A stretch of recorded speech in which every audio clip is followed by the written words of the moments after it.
Buenos días, mi nombre es Sebastián Álvarez y vamos a hablar sobre la patología del asma. Vamos a iniciar con su definición. Es un trastorno inflamatorio crónico de las vías aéreas respiratorias, como se observa en esta imagen. Es acompañada de una hiperreactividad bronquial y una obstrucción variable irreversible del flujo aéreo. Cuando estas vías aéreas se ponen en contacto también con una serie de factores de riesgo. Entonces vamos a iniciar con la fisiopatología.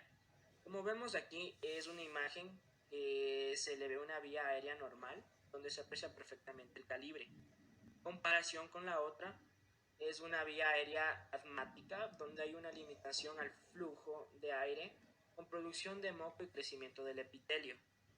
En la tercera imagen es una vía aérea donde una crisis osmática, hay una contracción ya de las células epiteliales y hay un engrosamiento de los músculos lisos, entonces lo cual dificulta el paso de aire a través de la vía aérea.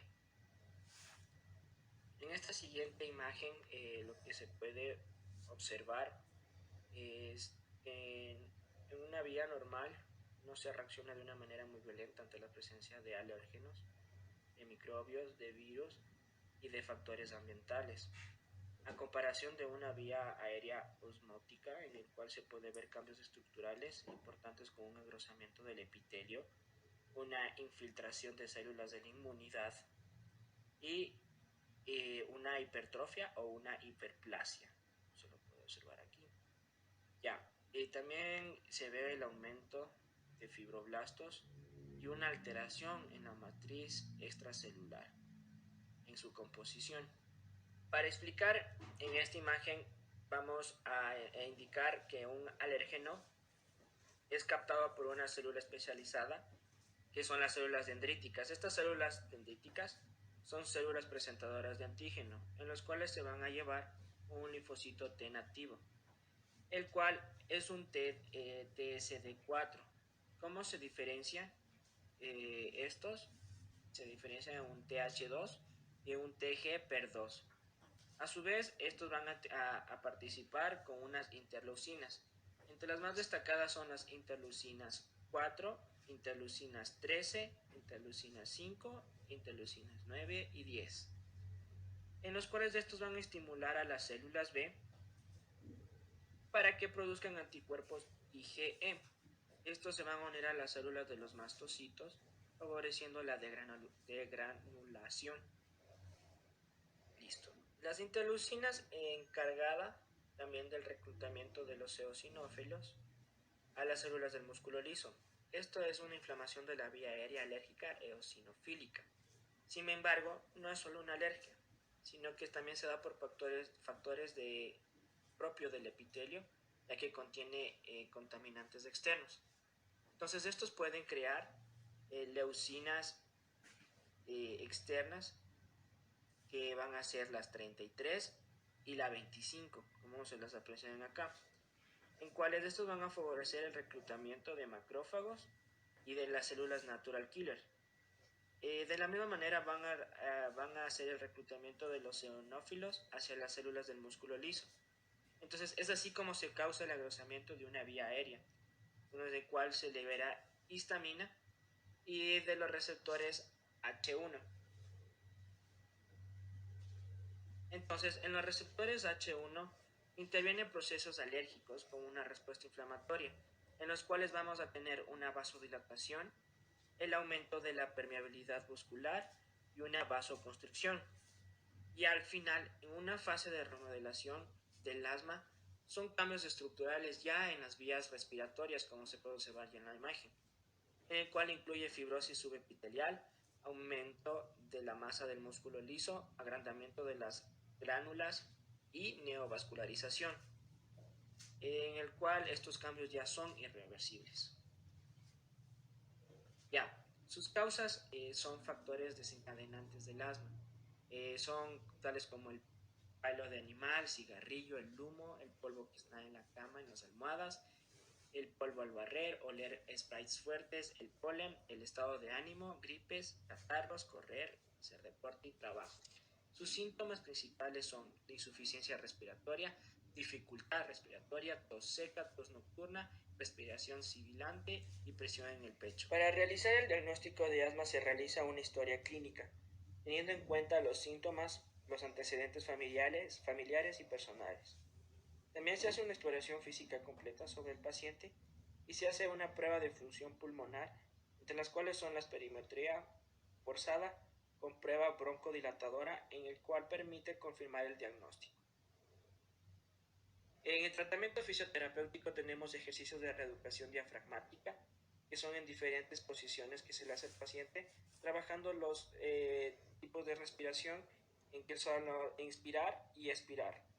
Otra es técnica de la pranayama, que es un círculo que se tiene que hacer, que inicia con inspirar mediante unos segundos, se tiene que retener todo ese lleno de aire, después se expira y después se tiene que retener todo ese vacío.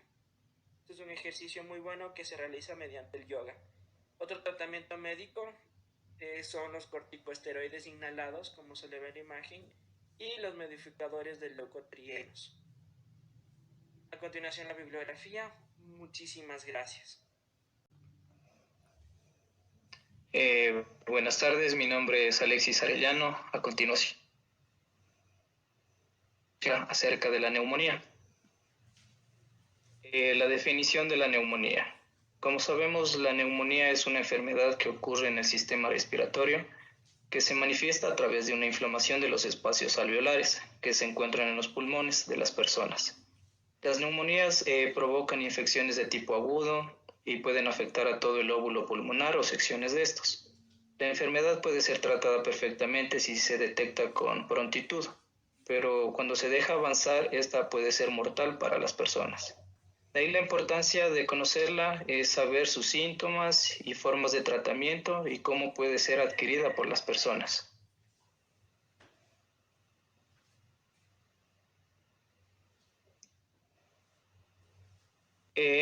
Su fisiopatología. Su fisiopatología de la neumonía puede ser bastante extensa. Esta enfermedad aparece cuando se altera el equilibrio de los organismos, que se realizan en la zona del tracto respiratorio inferior y los elementos de defensa del cuerpo, tanto como locales como sistémicos, y cuando se produce dicha alteración. Esta suele generar inflamaciones pulmonares que van a terminar derivando de la neumonía. La patogénesis de la neumonía puede comprometer una serie de mecanismos de defensa, siendo estos los sistemas como los de la inmunidad humoral y mediana, que pueden acentuarse por las enfermedades como la inmunodeficiencia variable común, la agamma heredada o la asplenia funcional adquirida. El aclaramiento mucosilar es también común en las personas fumadoras, las personas que han pasado previamente por una enfermedad viral, como la gripe, o los pacientes con síndrome como el de Cartagener. Y por último, esta también puede comprometer la respiración debido a la acumulación de secreciones, algo que puede aparecer en pacientes con fibrosis quísticas o obstrucciones bronquiales. Como podemos observar ahí está vamos a ver las causas de la neumonía. Las causas de la neumonía son variadas. Puede deberse a la inhalación de esporas de ciertos hongos, la presencia de bacterias y microorganismos con el Mycoplasma pneumoniae, el Streptococcus pneumoniae y una alteración de los bacilos gram negativos, como son también bacterias, entre otros.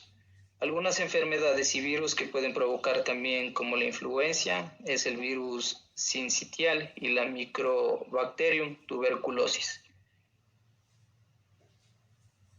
Pueden surgir básicamente en cualquier periodo de la vida de las personas, siendo posible que la neumonía va a aparecer en los recién nacidos, en las personas adultas, sobre todo en las personas inmunocomprometidas, como aquellas que padecen VIH-Sida, o en los adultos mayores, sobre todo los casos de la presencia que tengan esta influencia.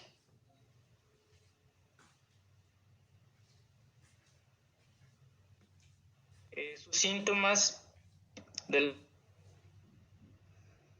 Vamos a ver que la neumonía puede ser bastante variados y estos no van a presentar todo al mismo tiempo en todos los casos.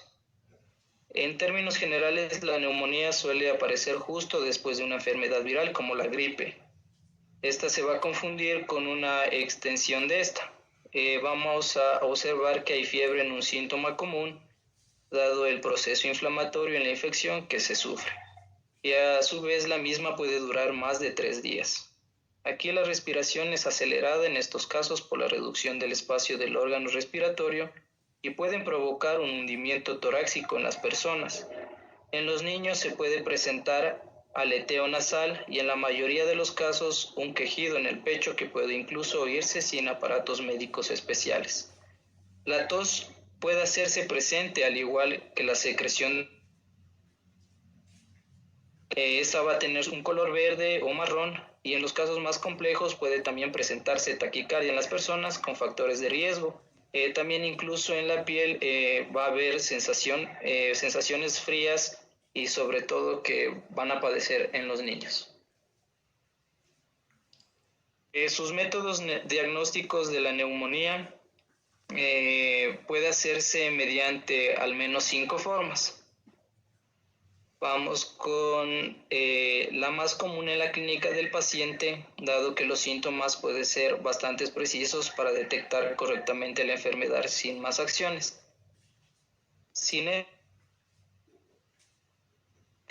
Puede confundir con otras enfermedades. Se puede realizar un análisis de esputo o de la sangre para detectar valores alterados propios de la enfermedad.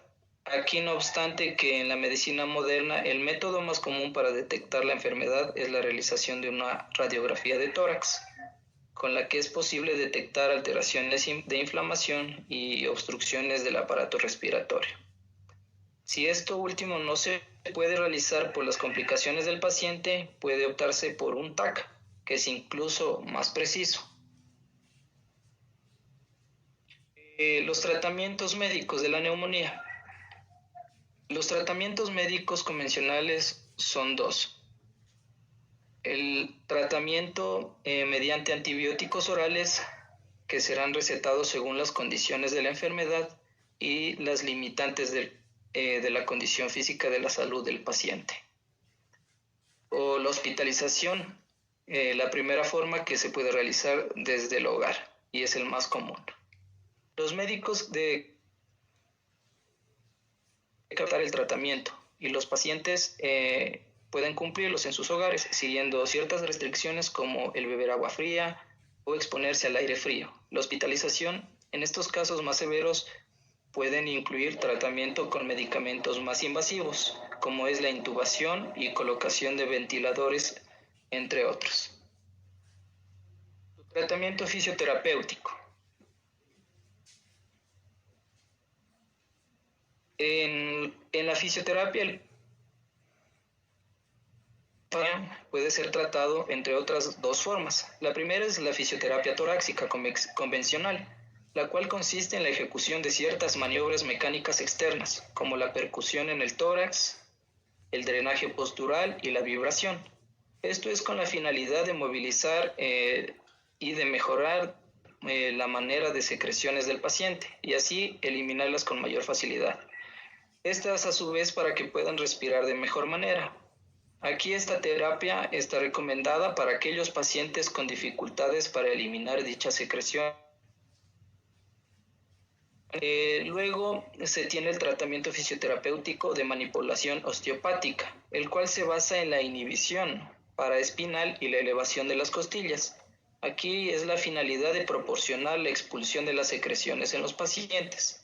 En los casos en donde la liberación miofacial no es recomendable, se puede aplicar otras técnicas como la alta velocidad, la baja amplitud, el contraesfuerzo y la técnica de energía muscular. Eso es todo. Muchas gracias. Mi nombre es Carlos Carrera. El día de hoy vengo a hablarles de una patología llamada fibrosis quística, a la cual la podemos definir como una enfermedad genética crónica degenerativa que afecta el sistema respiratorio, el sistema digestivo e inclusive puede haber repercusiones a nivel del sistema reproductivo. ¿Cuáles son sus causas? Como dijimos, pues, tiene un origen genético producto de un trastorno autosómico recesivo. Esto quiere decir que podemos ser portadores de la enfermedad sin necesidad de padecer la misma. Este trastorno se localiza en el brazo largo del cromosoma 7, encargado de codificar el polipéptido regulador transmembrana de fibrosis quística o CFTR por sus siglas en inglés. Este polipéptido tiene como función la formación de canales de cloro estimulado por el adenosín-monofosfato cíclico en la membrana celular, por lo que interviene en la regulación del flujo iónico, tanto cloro como del sodio, inclusive del agua, en la célula. Por lo que intuimos que su fisiopatología se debe a la pérdida del funcionamiento normal de este polipéptido que altera la conductancia iónica en las células epiteliales. En el sistema respiratorio como en el digestivo tenemos una mucosa.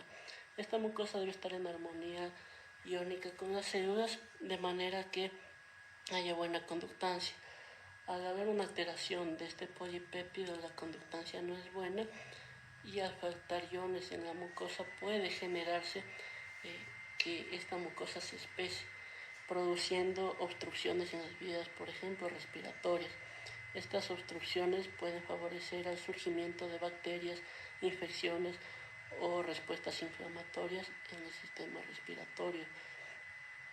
Entre la sintomatología puede ser la pancreatitis, la cirrosis, la litiasis biliar e incluso lo que es la ictericia a nivel del sistema digestivo.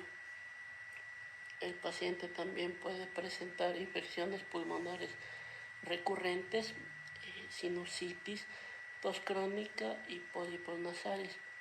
Esto refiriéndonos al sistema respiratorio. Además, otras de las manifestaciones puede ser la infertilidad y el sabor entre comillas salado de la piel producto de esta alteración iónica que va a tener el paciente.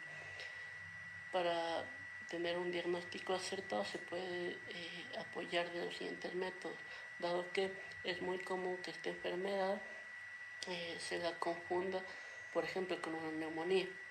Para ello el doctor se ayudará de pruebas genéticas, tamizaje neonatal, pruebas de cloruro en el sudor, justamente por la alteración iónica, tomografías y radiografías de tórax y pruebas respiratorias que nos darán indicio de padecimiento de esta enfermedad. En cuanto a tratamiento, lo dividimos en tratamiento médico que constará de la antibioterapia. Este método será orientado sobre todo a paliar los efectos bacterianos y los efectos infecciosos que pueden darse producto de esta enfermedad. Aparte, algo innovador que se está dando son los moduladores de este polipéptido, que no son en sí una cura, pero ayudan a regular el funcionamiento de la CFTR, inclusive abriendo canales de cloro. Tratamiento fisioterapéutico, la expiración forzada. Este proceso consta de la inspiración que reúne toda la mucosa de la periferia, la expiración que lleva esta mucosa a vías aéreas superiores y se expectora mediante tos productiva para sacar esta mucosa que puede estar obstruyendo la vía respiratoria. El drenaje postural también se puede realizar en decúbito supino, decúbito lateral, prono, ayudado por almohadas. Tiene que ver en dónde se encuentra la obstrucción a nivel de las vías respiratorias y tiene muy buenos resultados también cuando se le acompaña de percusión o de vibración que ayuden a expectorar y a sacar pues esta mucosa que está obstruyendo las vías respiratorias. En pantalla se muestra la bibliografía que hemos utilizado para esta investigación y esperando que se hayan subsanado las dudas que tengan, agradecerles por su atención. Toca hablar de coronavirus. Soy Gabriela Chiriboga. Ya, Para empezar, voy a dar una estructura del virus, del coronavirus. El virus está principalmente tiene una parte que es la glucoproteína, un ARN, la envoltura que vemos aquí y una que es la esterasa dímero hemoglutinina. Ya, como definición, ¿qué es el coronavirus? El coronavirus es una amplia familia de virus. Algunos tienen la capacidad de transmitirse de los animales de las zonas. Dentro de los epidémicos, los coronavirus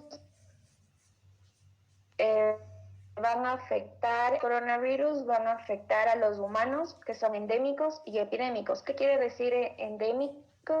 Es que va a afectar a un grupo pequeño de la población. Y los epidémicos es que va a afectar a un grupo más grande de la población. Dentro de los epidémicos vamos a tener 3 variedades, que es el SARS-CoV, el MERS-CoV y el SARS-2. Los síntomas que van a presentar el SARS-CoV y el MERS-CoV son como resfriados comunes que se presenta y también va a presentar síndrome respiratorio. El nuevo coronavirus se llama el SARS-CoV-2, que este es de origen zoonótico. Se detectó por primera vez en diciembre del 2019 en la ciudad de Wuhan, en la provincia de Hubei, en China.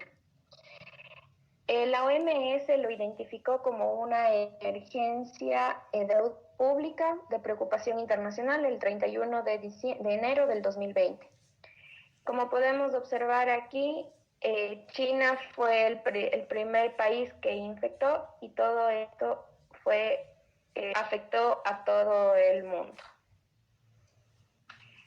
Como epidemiología, tenemos que a nivel mundial existe 10.1.942 casos hasta el 28 de junio y 498.779 fallecidos por COVID. En Ecuador, el Ministerio de Salud, hasta el 27 de junio existió 45.618 casos confirmados y 7.478 fallecidos. También va a transmitir por varias vías, de persona a persona, por medio de gotas y aerosoles, como son la tos, nudos, conversaciones y vómitos. También hay otra transmisión que es de vía oral fecal, que es de heces y orinas, y por medio de fomites, los fomites son objetos inanimados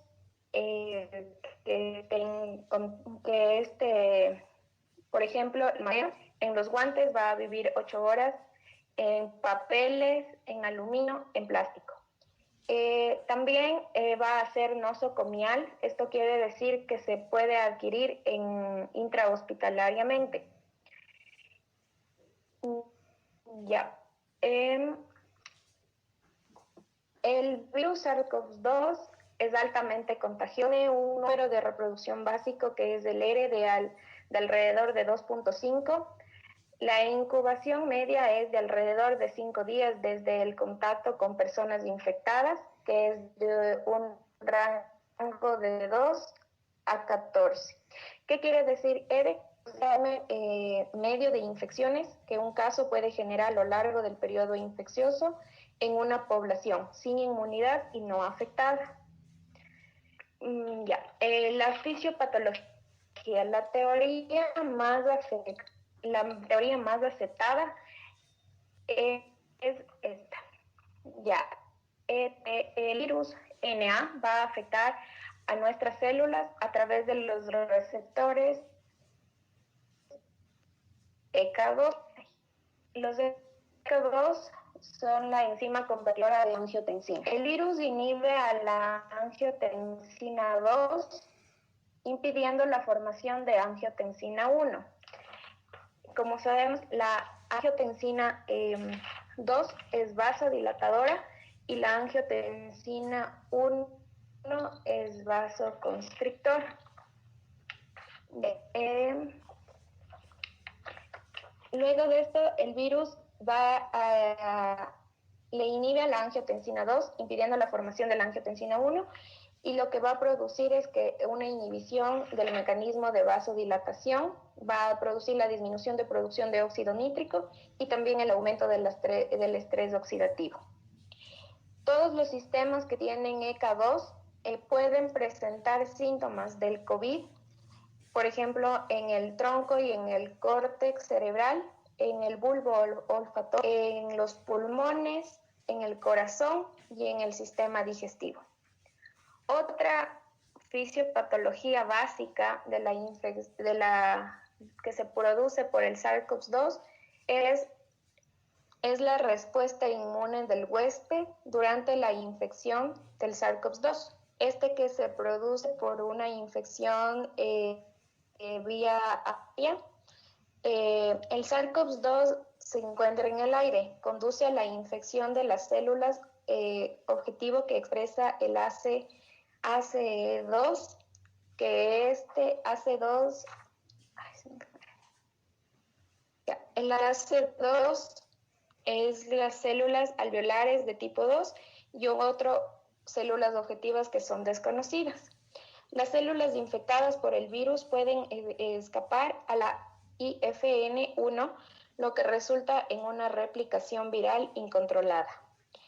El reclutamiento, vamos a tener los neutrófilos, los macrófagos. El reclutamiento de los neutrófilos y macrófagos se realiza mediante quimiotaxis y citoquinas proinflamatorias. El SRS, que es el síndrome de liberación de citoquinas, produce unas células que son las TH1 y las TH17, y estas son las que pueden causar una lesión inmunopatológica en el pulmón, y esto conduce a una neumonía. Las células B o las células plasmáticas producen anticuerpos específicos contra el SARS-CoV-2, que estos pueden ayudar a neutralizar el virus. Es lo mismo, esto ya les expliqué. ¿Y cuáles son sus manifestaciones clínicas? Después del periodo de incubación pueden presentarse fiebre, tos seca, cefalea persistente, dolor de garganta o dificultad para la deglución, mialgias, dolor torácico, astenia, náuseas, vómito, diarrea, anosmia y ageusia. ¿Cuáles son sus factores de riesgo? Va principalmente a afectar a edades de 70 años, enfermedades cardiovasculares, diabetes mellitus, hipertensión arterial, enfermedades pulmonares crónicas, cáncer y enfermedad renal crónica.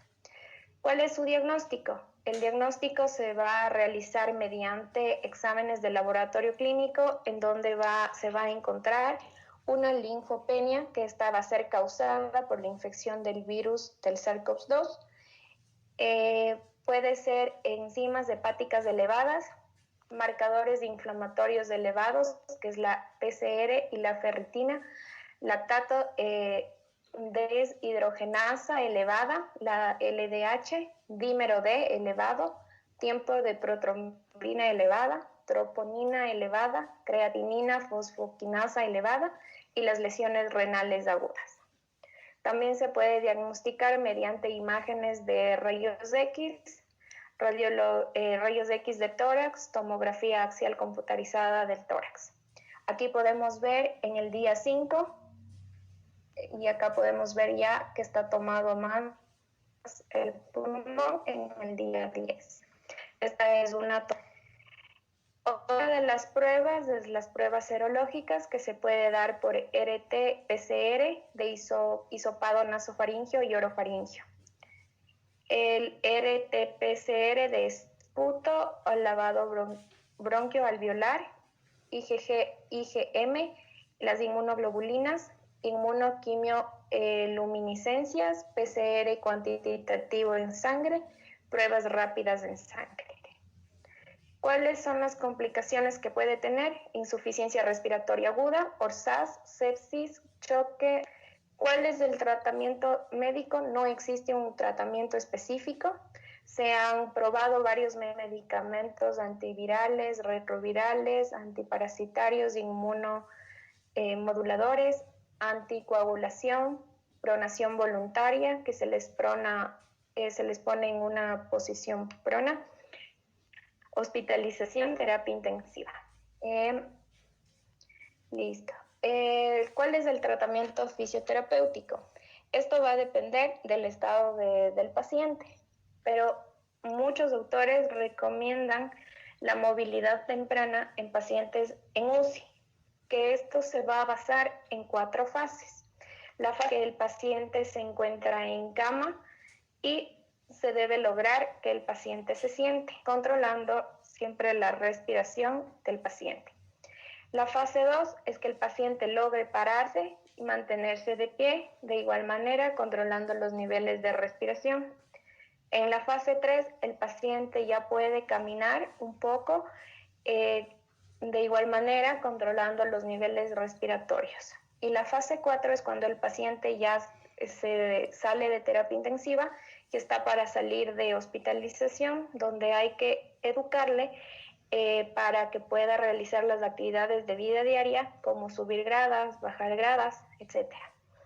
Otra de las técnicas que se utiliza, como no hay la posibilidad de que se utilice la tecnología para movilidad, se realizan las bandas elásticas, también para ver fuerza del paciente, y la movilidad se les pide que realicen la actividad física de alzar la pierna por 100 veces. El paciente está despierto, pero está conectado a un respirador.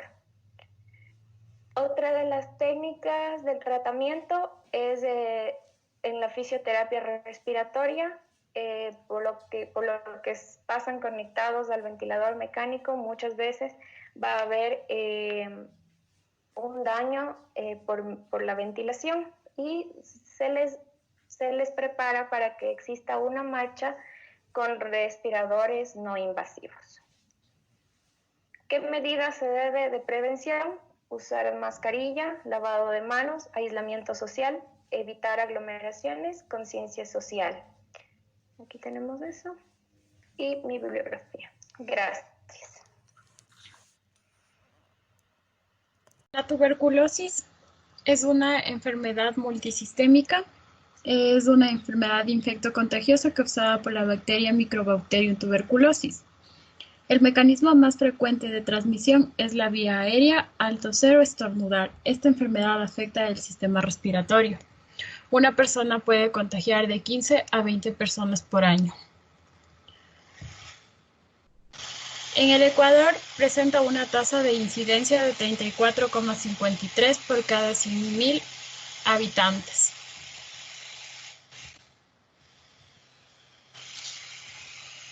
La fisiopatología. El bacilo de Koch llega a los alvéolos y es fagocitado por los macrófagos alveolares. Aquí se inicia la replicación de la bacteria, que se multiplica cada 25 horas. El macrófago continúa su replicación sin destruir al macrófago en el que habita. Como la capacidad del macrófago se ve sobrepasada por la cantidad de bacterias, este se va a romper y va a liberar su contenido al alvéolo, en donde comienza a actuar la inmunidad adaptativa, la cual es independiente de los linfocitos T. Como los macrófagos no pueden controlar la infección, las células dendríticas actúan presentando al antígeno a los linfocitos T. La producción de interleucinas 12 en los linfocitos T va a hacer que éstas estimulen la formación de citoquinas, factores de necrosis tumoral beta e interferón gamma. El interferón gamma va a actuar como potente activador de los macrófagos y linfocitos T, que son capaces de dirigir los bacilos intracelulares. Como resultado, en los sitios de multiplicación de las micobacterias se acumulan macrófagos y linfocitos T activados que progresivamente forman granulomas en cuyo interior se elimina la gran mayoría de las bacterias. Y un número de bacilos pueden permanecer vivos y esto se llama el estado de latencia. En los síntomas tenemos tos con sangre, fiebre, dolor en el pecho, escalofríos, pérdida de peso, debilidad o fatiga, falta de apetito, tos crónica, sudor durante la noche.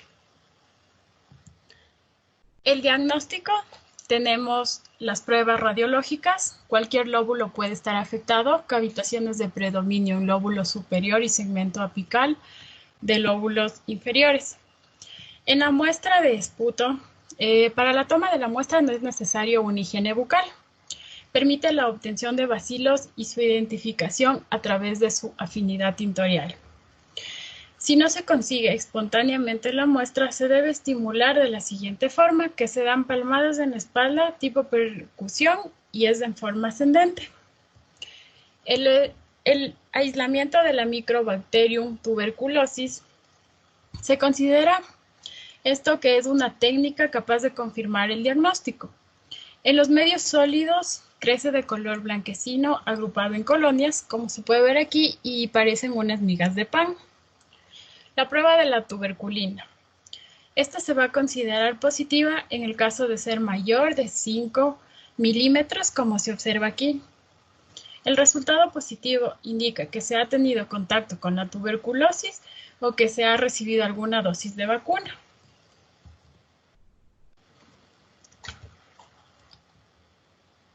En el tratamiento médico tenemos una fase intensiva que es 2 meses. Se utiliza la isoniazida o el etambutol. 60 dosis y se administra de manera diaria, de preferencia en una sola toma, de lunes a sábado con descanso del día domingo. Y en una fase de sostén que es de 4 meses y se utiliza la rifampicina e isoniazida. Son 45 dosis y se administra los lunes, miércoles y viernes. En el tratamiento terapéutico vamos a tener lo que es el drenaje postural. Facilita el drenaje gravitacional con la adaptación de diversas posturas que verticalicen las vías aéreas de cada segmento o lóbulo pulmonar. Se utiliza la posición de decúbito lateral o en sedestación con almohadas. También tenemos lo que son ejercicios de expansión torácica. Se lleva a cabo con la realización de inspiraciones máximas sostenidas mediante una apnea breve, al final de aquellas seguidas de una expiración lenta. Se puede emplear unos incentivadores, como se ve aquí en la imagen. Gracias. Buenas tardes, yo les voy a presentar el tema de efisema pulmonar. Mi nombre es Luis Herrera. Primero, la definición que tenemos. El efisema pulmonar es una afección de tipo pulmonar que causa dificultad al respirar y daña a los alvéolos específicamente. Aquí vemos en la imagen un alvéolo normal y luego un alvéolo afectado se agranda su tamaño. Ya. La fisiopatología. El efisema es una destrucción del parénquima pulmonar que conduce a la pérdida del retroceso elástico de los tabiques alveolares y a la tracción radial de la vía aérea, que aumenta la tendencia al colapso de las vías aéreas y a continuación se produce la hiperinsuflación pulmonar, que limita el flujo del aire y atrapamiento del aire. Los espacios aéreos se agrandan y pueden, por último, aparecer vesículas esfincematosas o bulla. Se cree que la obliteración de las vías aéreas pequeñas es la lesión más temprana que aparece en el desarrollo del efisema. Las causas más frecuentes para el efisema son la prolongación, son una constante prolongación a irritantes transmitidos por el aire, también los cuales pueden ser el humo del tabaco, humo de marihuana, contaminación atmosférica, vapores químicos y polvos. También se produce a causa de trastornos hereditarios, pero es una muy baja posibilidad de que ocurra esto. Y lo que viene a ser por transmitencia hereditaria, afecta a una proteína que protege las estructuras elásticas del pulmón, y a esta afección también se le denomina como enfisema por la deficiencia alfa-1 antitripsina. Los síntomas. Tenemos como síntomas tos con flema o sin flema, fatiga, mucha infección respiratoria, dificultades al respirar conocidos como disneas, dificultad para tomar aire y sibilancia. Los métodos diagnósticos, aquí tenemos una radiografía que es el examen que más se aplica, pero también se pueden realizar exámenes de sangre, cultivos de esputo y un electrocardiograma. Los tratamientos vienen a ser tratamientos médicos que son broncodilatadores o corticoides inhalatorios. Un ejemplo de estos es la beclometasona, diproanato. Y la otra es inmunizaciones, que consiste como vacunas antivirales, porque cualquier tipo de enfermedad que ataque la vía aérea, ya sea una gripe, puede agravar mucho los enfisemas. Y como tratamientos fisioterapéuticos, tenemos que una rehabilitación pulmonar, incluyendo ejercicios estructurados y supervisados para mejorar la respiración, y la oxigenoterapia, que ayuda al mejor circulamiento de oxígeno. Gracias, y ahí está la bibliografía.